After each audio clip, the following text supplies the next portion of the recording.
Hey everybody out there, my name is Dragnix, and this is Overwatch Fridays. Yes, it's back, and hopefully it's here to stay this time.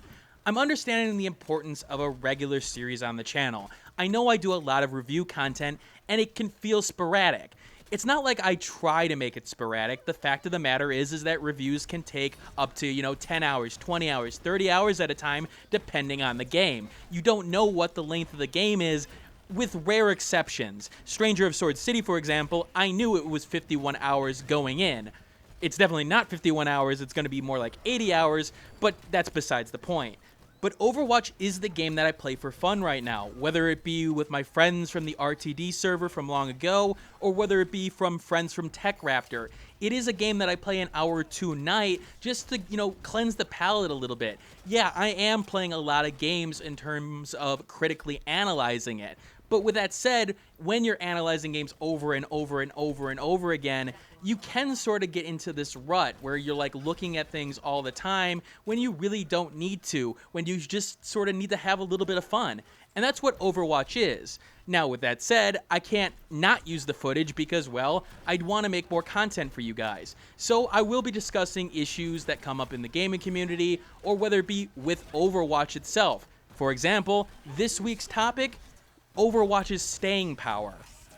But before I get into that, I do want to plug the Facebook group because I will be posting something significant to that Facebook group over the next couple days.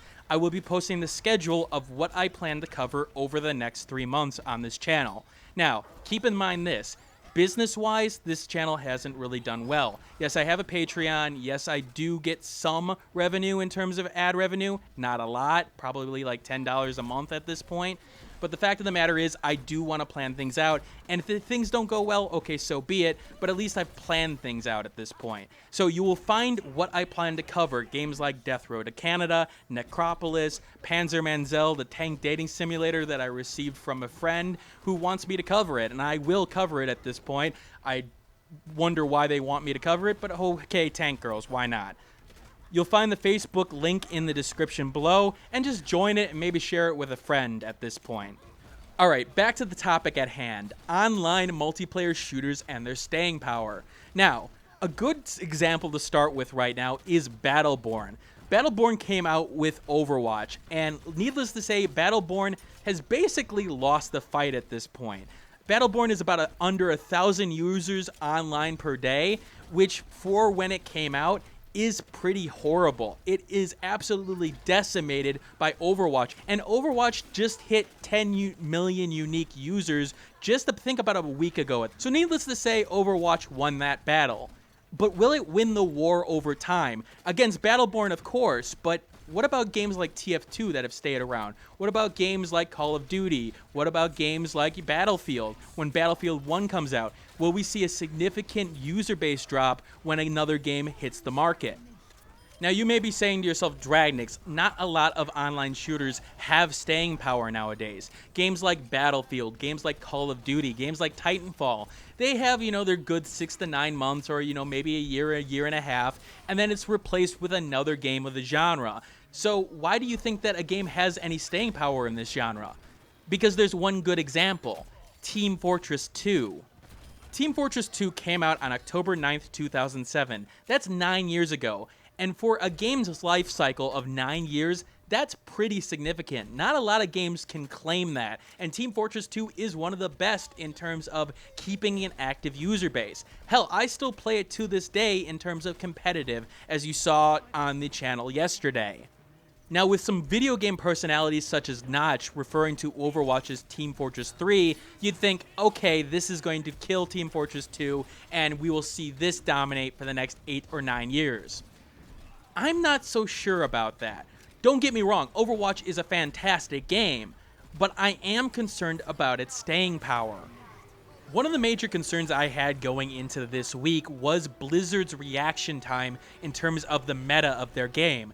When I looked at Hearthstone and a lot of the problems that Hearthstone had created for itself, it seemed like Blizzard was just sort of sitting on their hands waiting for things to go away, and after like 6 to 9 months they finally did something. Well, in the Overwatch case, they were a little bit more responsive. The McCree and Widowmaker nerfs that were applied yesterday, was it yesterday or the day before? I think it was the day before. do have significant ramifications on the meta of the game, and it was a meta that was starting to get a little bit stale. You would always see a McCree, you would always see a Widowmaker, if not two, because of their power, and the reduction in their power does help, although I still want to see McCree nerfed a little bit more in terms of his stun grenade.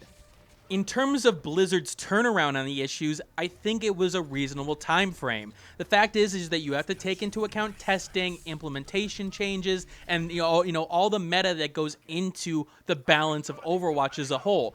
If you bring McCree down, does that push somebody so far up that now they are the strongest one in the community and you just have a different problem at this point? I do think that the changes here, again, while I would like a little bit more done on McCree, are reasonable. And even with Widowmaker, I think they are reasonable, although I still want to hear the ultimate sound in terms of her activating her visor. I think that would be balanced if she was able to tell the enemy team, yeah, my visor is up and we can see you now, so you may want to hide around corners. We also saw this week that Jeff Kaplan, one of the big developers over at Blizzard at this point, talk about new maps, new heroes coming down the pipeline, and them testing, and we may be seeing them within a month's time. And I'll put a link in the description below to the Tech Raptor article that is corresponding with that.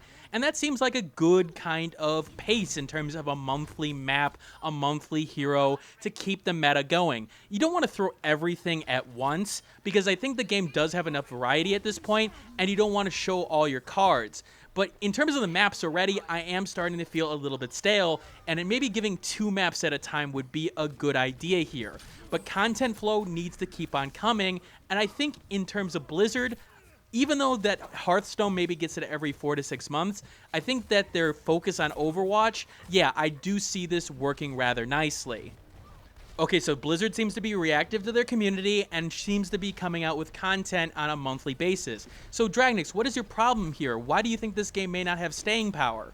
Well, the problem is with the options that were available on launch, and in particular, the rigid nature of gameplay here. Now, you may be laughing at that point. There's about like 20 heroes at this point in all these different play styles. That's not what I'm talking about. One of the main reasons that I think Team Fortress 2 has been here for so long in terms of the gaming community is its options in terms of gameplay. And I'm not talking about the 9 different characters that you can play as. I'm talking about server limits, 32 players, 36 players, 48 players on the same server, the different maps, the community-made maps, things like that, the mods, all those elements help make it so that you can play a whole different game just by going into a different server. Here's the difference, however. In Team Fortress 2, let's take the last point of Dust Bowl, for example. With 9 players on each team, it was sort of doable in terms of being able to capture that point. With 12 players, it was a lot harder because there was just so many more people on the point, spawn times, and things in that. But even then, you could adjust the spawn times. And the fact of the matter was that you could twist the game's rules around so that you could make a different experience. You could make a 12v12 on Dust Bowl work, a 14v14, depending on what settings that you messed with.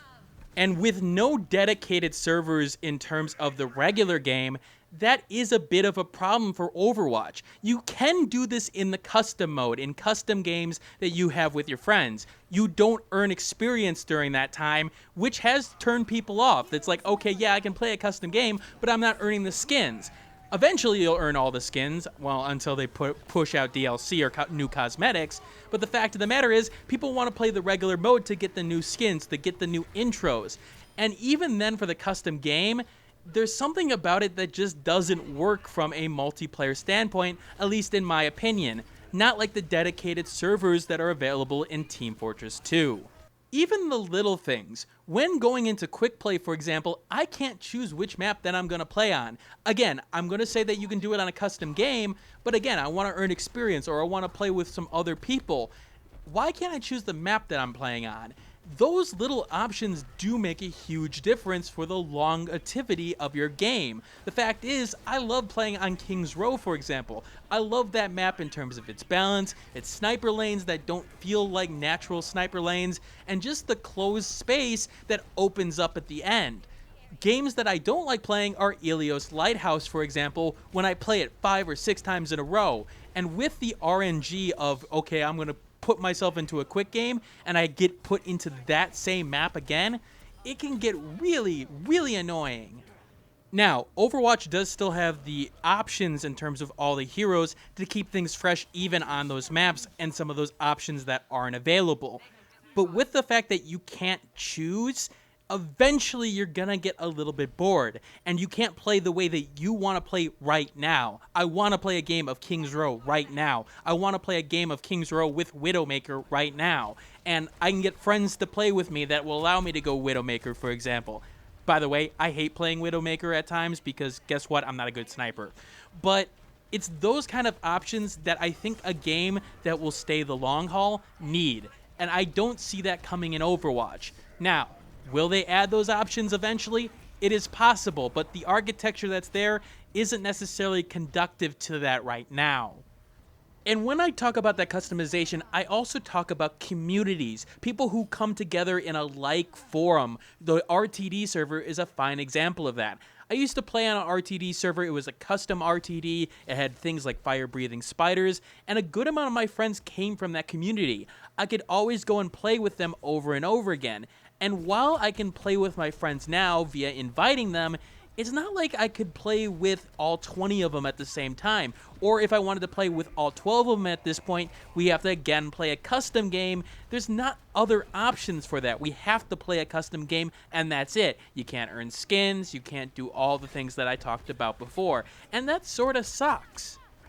Now, some may argue that that is a symptom of the console generation. The fact is that Overwatch is on the PS4, Overwatch is on the Xbox One, and that a lot of those features I'm talking about are really PC exclusive. And you're right to a certain extent. Yes, Xbox One and PS4 have gotten better in terms of being able to find servers and whatnot, but the PC has been able to do it for a long, long time. The thing is that, again, the game is being developed for all three platforms, and it's not like you can't add on to specific parts. Hell, they're balancing it differently on the consoles and on the PC, so I'm wondering exactly where that argument is coming from people, because there is no argument there. You can easily implement a system in terms of design that works with both without sacrificing everything. And considering this is Blizzard and it's its first go in terms of TF2 type gameplay, in terms of shooter-like gameplay, I'm surprised that they didn't design it that way. Anyway, expect something different for Overwatch Friday next week. I am sort of compiling things in terms of clips, and I do want to focus on maybe a little bit more of a fun video of sorts. But for this discussion topic, I want to hear what you guys think. Start a discussion in the comments because I always like the discussion going. And again, I will see you next week with more content. Thanks for watching. Like the video, share it with a friend, and subscribe if you want more content like this. In the description below, you'll find the Steam review accompanying this vid, along with social media that you can follow me on, Twitter, Google+, and Facebook groups. And if you want to support the channel, click that Patreon on the left of the screen. And remember, keep on gaming.